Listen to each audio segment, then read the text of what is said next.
just do nothing but piano and organ. Would y'all consider that, maybe? Amen, yes. Because I could listen to that just for an hour. And I think maybe one of the reasons is because they're so good. But another reason is because I know the songs they're playing. And my heart sings with them. And it's, and I like the contemporary music too. I'm glad God didn't quit writing music. He's still writing music. I'm glad he's still writing music. But that's what I was raised with right there. That's just what touches my heart. And I just kind of love it. And thank you for loving it with me. The book of Acts, if you will, please, chapter 22. Acts chapter 22.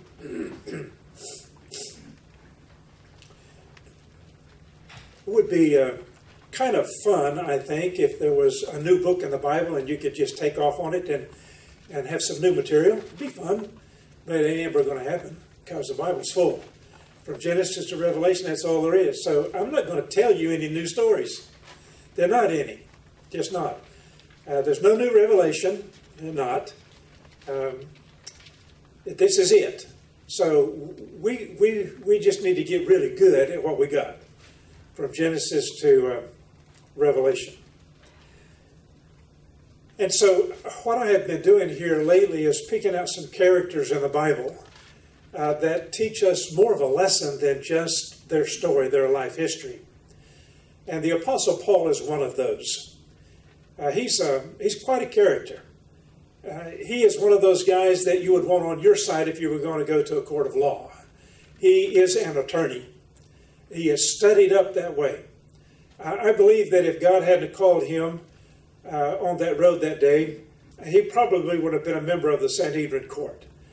He was headed in that direction. Sanhedrin court in Israel is similar to the Supreme Court of the United States, except they had a whole lot more members of their court. We just got a few. They had a whole bunch.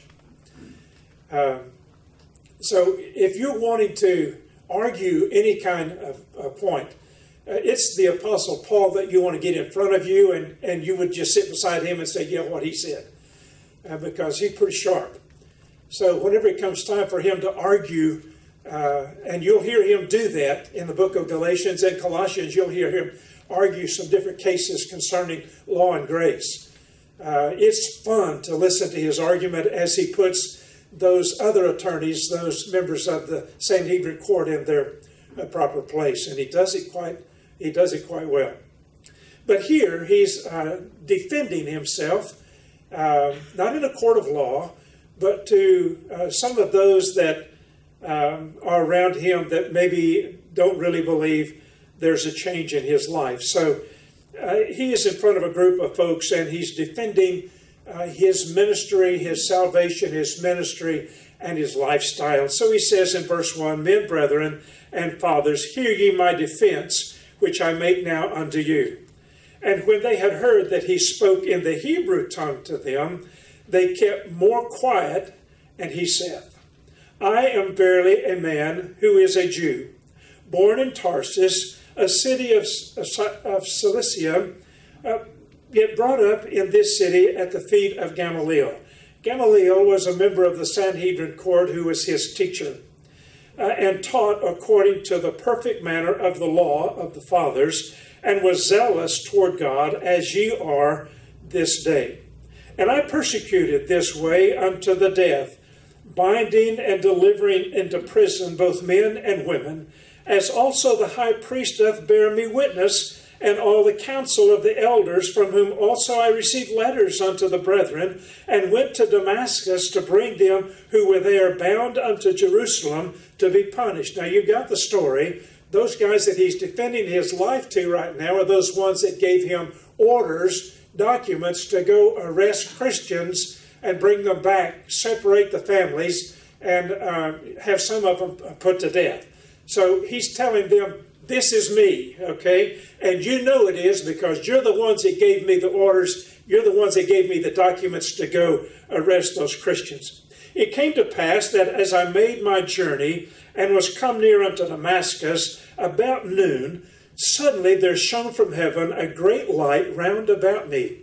And I fell unto the ground, and I heard a voice saying unto me, Saul, Saul, why persecutest thou me? Now you wonder why it's Saul here, and we call him Paul, because Saul was his name before it was changed to Paul. And I answered, Who art thou, Lord? And he said unto me, I am Jesus of Nazareth, whom thou persecutest. And they that were with me saw indeed the light, and were afraid, but they heard not the voice of him that spoke to me.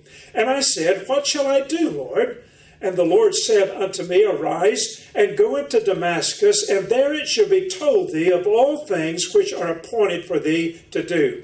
And when I could not see for the glory, in other words, he's blind of the light, being led by the hand of those that were with me, I came to Damascus. And one Ananias, a devout man according to the law, having a good report of all the Jews who dwelt there, came unto me and stood and said unto me, Brother Saul, receive thy sight. And the same hour I looked upon him. And he said, The God of our fathers hath chosen thee, that thou shouldst know his will, and see the just one, and shouldest hear the voice of his mouth. For thou shalt be his witness unto all men of what thou hast seen and heard. And now why tarriest thou? Arise and be baptized, wash away thy sins, calling on the name of the Lord. First thing that Paul did in his defense was he identified himself with his past. Every single one of us would do the same thing. If you were to talk to me and I were going to identify myself with you and we had time to do it, I would tell you I was born and raised in Roswell, New Mexico. I graduated from high school in Roswell, New Mexico, in the high school graduating class of 65. There were hundreds in my graduating class. I like to say there were 900, but I've been corrected a few times, and I think there might have been only 700. But I was a graduate. They graduated you in alphabetical order, and I was a W. So there were a lot of people in front of me before I ever got to walk the stage. But you would find out about me that way. I could tell you about the 3 wells out there, the dairy, the Clardy's Dairy that's out there. You'd find out about my past. I've told you some of it, how I ran from the law literally in my friend's 1961 Ford, but that's enough of that. I told you about Luther Tankersley's brother. Luther Tankersley was a music minister in the church that I went to. His brother happened to be the judge. I had to go stand before him for a speeding ticket. He said, Isn't your dad the preacher? Yeah, that's me. He said, Well, I'm not going to throw you in jail, but I am going to fine you, and I'm not going to cut it short. And I got the maximum fine. Well, and I deserved it. So you would find out my history. You would find out that I spent nearly 4 years in the Navy. I was drafted to the Army, and I said, I don't think I want to do that. I like the water. And before the Army could draft me, and before I had to report to Fort Bliss, I joined the Navy and went to Chicago. Quite a change in scenery. You would find those things about me. You would find out that I went to 2 schools while I was in the Navy, that I was a cryptographic operator. I held a top secret security clearance that would go all the way to the president. I worked for DIA and CIA, and I worked for NSA, and that's my history. Well, that's what Paul's doing. You'd find out that I went to Eastern New Mexico State University, went to Howard Payne University, and went to Southwestern Seminary. That's my history, and that's what Paul is doing. But Paul has got more of a resume than I have. Paul is of the stock of Benjamin. Paul is of the nation of Israel. And for the Apostle Paul, it was something that he held dear. He was proud of it. He held it high. And he was zealous in the work of the temple. So anything that threatened the temple or the synagogues, you would find the Apostle Paul there ready on the mark to defend it.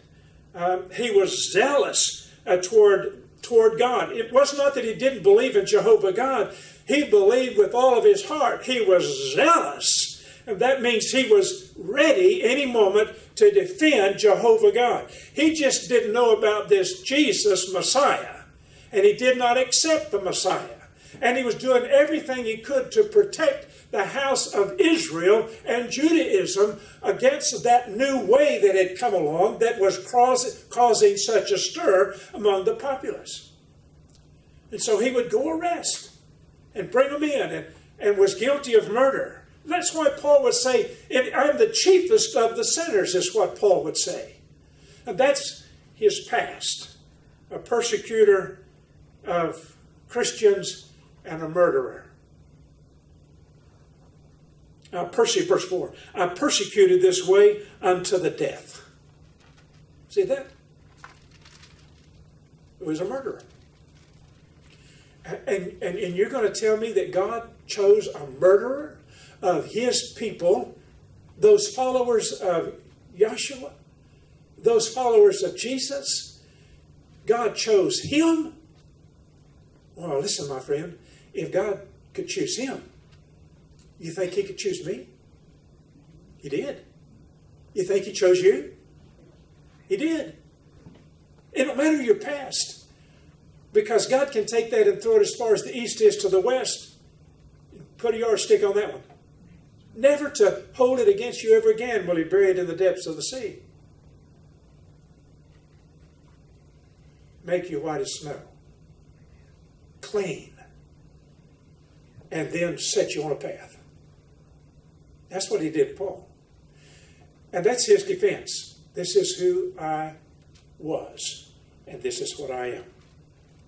Then in verse 6, it says that he saw this bright light from heaven. He was on his way, had letters in hand, on his way to persecute Christians. And had this bright, blinding light. I'm a typical little boy. I love lights.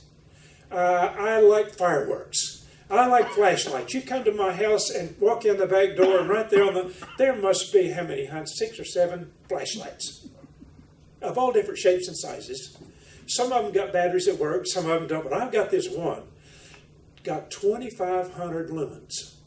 Takes 6 batteries to operate the silly thing, but it'll turn the woods back in my backyard, it'll turn them on. When I turn it on and shine back there, it just goes whoop. I like it. I don't know if I'd like this light.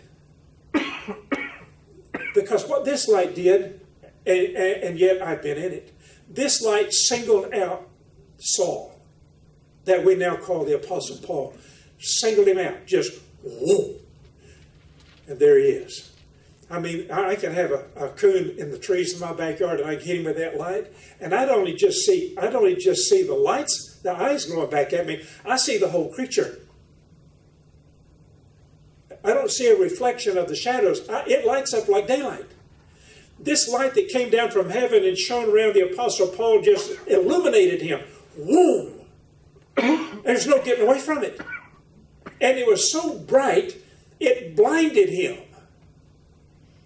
It was so bright, it blinded his physical eyes. It was so bright and challenging on him that it lit up his life.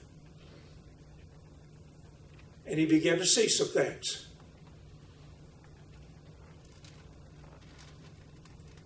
He saw this great defender of the temple was not as great as he thought he was.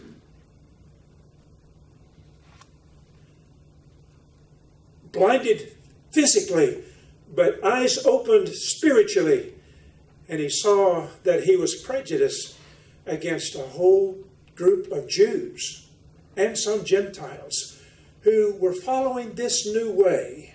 And so prejudiced even unto death, he would arrest them and put them on trial and witness against them and see them put to death. This light that shone from heaven, this bright light that blinded him physically, opened up his spiritual eyes, and he began to see the world about him.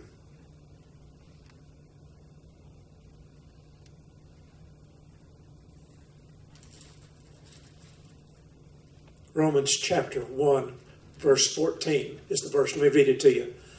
I am debtor both to the Greeks and to the barbarian, both to the wise and to the unwise. He began to see humanity in a different way. Now his zeal to persecute Christians is going to be rechanneled. Still zealous.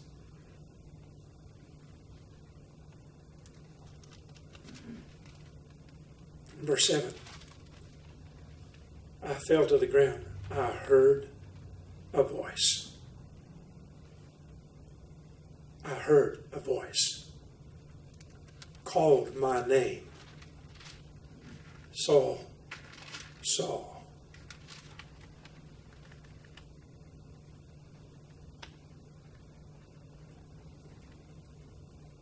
I hear him saying, I heard this voice, this bright light channeled right on me.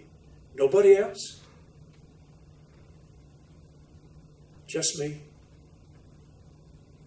And called me out. You ever been called out by God?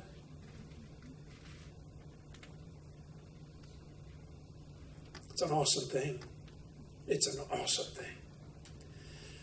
To be called out and know it. Sometimes people get called out and they don't know. They're confused. Kind of like Samuel back there.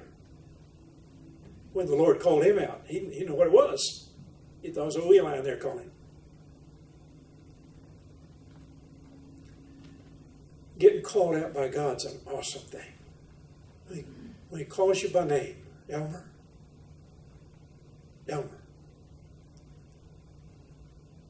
You know what the first things he does when he calls you out? And it's just what he does. He calls out your sin.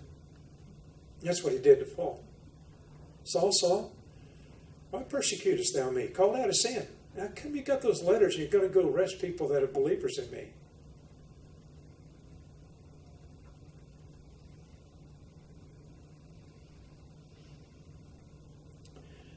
In verse 10 he said, what shall I do, Lord?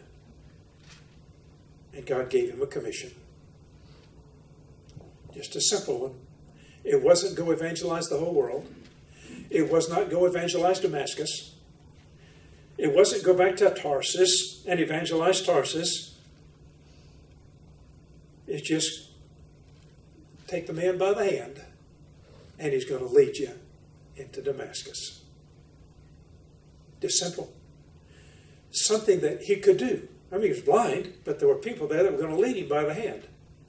And he could go. Now, you got to understand that those folks there are looking at him, knowing that he's coming and know why he's coming. And now he's blind and he can't get there to do what his letters of order tell him. He's from the temple. It's an awkward situation you find him in.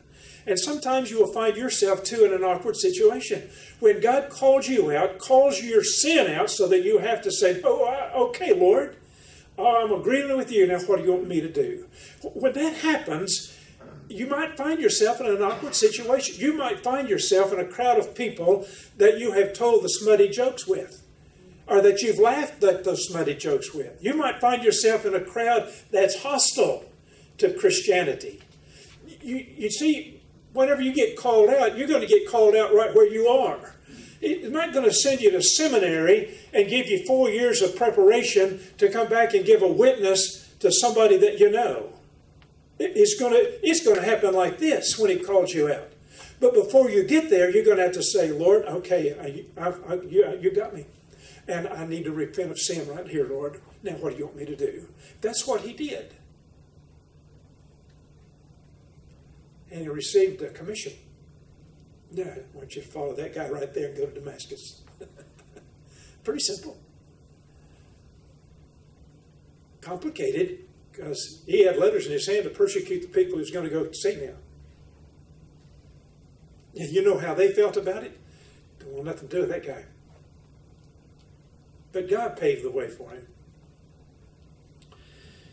So, in verse 7, we saw it a while ago. He fell to the ground.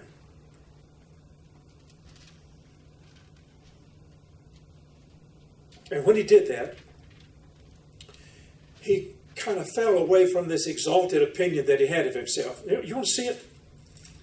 It's in the book of Romans. The book of Philippians. The book of Philippians. Philippians. Yeah.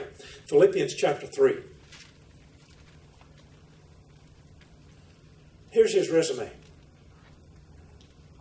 He says, though I might also have confidence in the flesh, if any other man thinketh that, he hath reason for which he might trust in the flesh, but I the more. Circumcised the 8th day, of the stock of Israel, of the tribe of Benjamin, a Hebrew of the Hebrews, as touching the law of Pharisee, concerning zeal, persecuting the church, touching the righteousness which is in the law, blameless.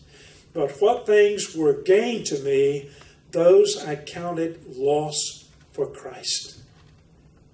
That's when he fell on his knees. Those things that I counted gain, their loss.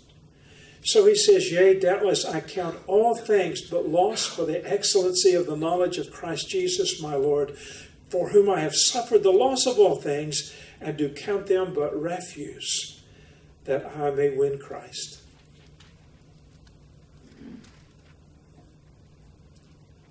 So verse 7, I fell to the ground. And all of that past, all of my history, all of the achievements, studying under Gamaliel, of the tribe of Benjamin, righteousness according to the law, blameless, all of those things, when he fell to the ground, he counted them all loss. See, when you get called out, that's the way it's going to be. Because you can't walk around in be a proudful and arrogant person. You can't do that when you fall on your knees before the Savior. And then when you get up, you'll see things differently. And you'll go. And he did. And the Lord said unto him, verse 10, Arise, go to Damascus, and there it shall be told thee of the things which are appointed for thee to do. I couldn't see for the glory of the light, being led by the hand of those that were with me, I came to Damascus. Obedience is what God requires. Obedience.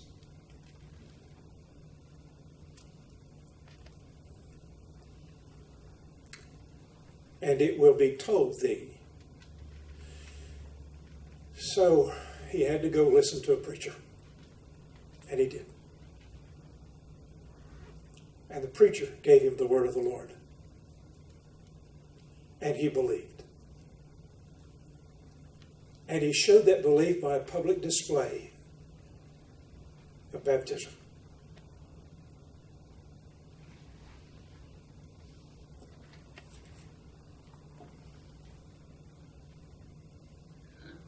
And here's what he did. Romans chapter 1, verse 15. So as much as in me is, I am ready to preach the gospel to you that are in Rome also. For I am not ashamed of the gospel of Christ, for it is the power of God unto salvation to everyone that believes, to the Jew first, and also to the Greek. For in it is the righteousness of God revealed from faith to faith, as it is written, the just shall live by faith.